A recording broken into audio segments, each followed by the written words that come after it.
Get ready for the dictation. Start. The power crisis has taken us by surprise. The question in everyone's mind is, where did we go wrong and who slipped up? Clearly, there was complacency as the power supply position was comfortable for some years. There was surplus capacity.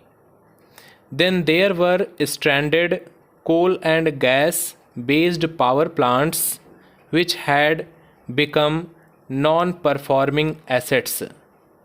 It was, however, not appreciated that electricity demand growth had been lower than expected due to slower and less energy intensive economic growth. The robust economic recovery after two waves of COVID 19 and the unexpected heat wave have brought back power cuts. The government is undertaking emergency measures such as cancelling passenger trains so as to be able to get the Indian Railways to transport more coal to power plants and issuing directives to use more imported coal to tide over the supply shortfall. Taking a holistic view of responsibilities in the supply chain would be helpful in avoiding such recurrences. Under the Electricity Act, it is the responsibility of the distribution licensee oblique company to provide reliable quality and round the clock electricity to all consumers to meet full demand. To do so, they enter into contracts with a number of generating companies in order to ensure adequate supply. These DISCOMs work under the oversight of the state electricity regulatory commissions.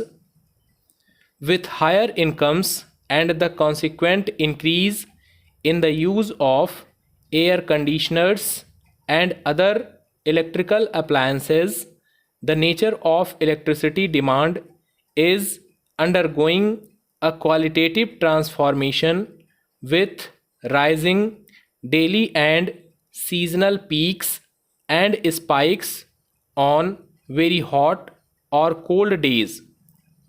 This will only increase in the years ahead.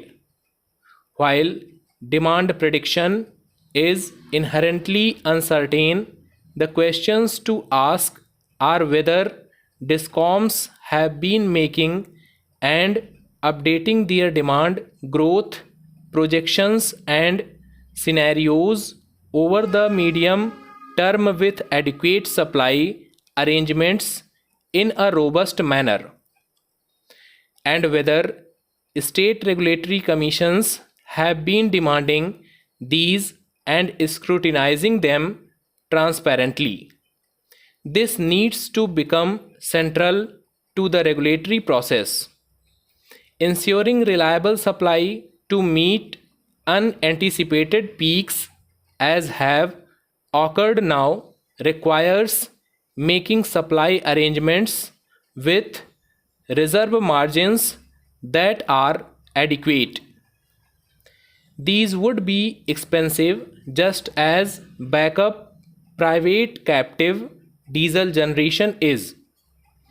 The regulatory commissions need to provide for such expensive peaking power arrangements in the tariffs they approve. It is also time to move towards separate peaking power procurement contracts in addition to the present system of long-term thermal power contracts.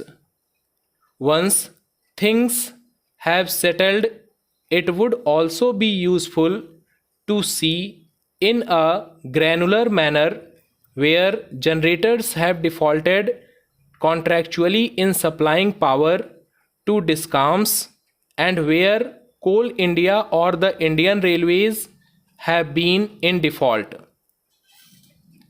There may be a case for tightening their contractual terms with enforceable financial penalties. Further, a transition to demand based time of day rates of electricity for generators as well as consumers would help. These should be brought in by the regulatory commissions.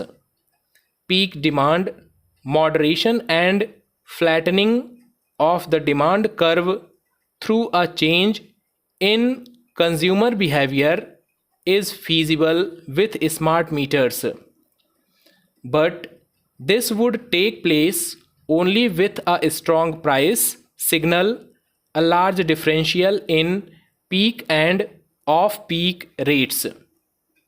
This differential needs to be so wide that large consumers find it worthwhile to put in sensors and timers and use cheap electricity at around 3 am to switch on geysers and washing machines and to raise air conditioner temperature settings by 2 to 3 Celsius in the afternoon on hot days when the electricity is expensive. Stop.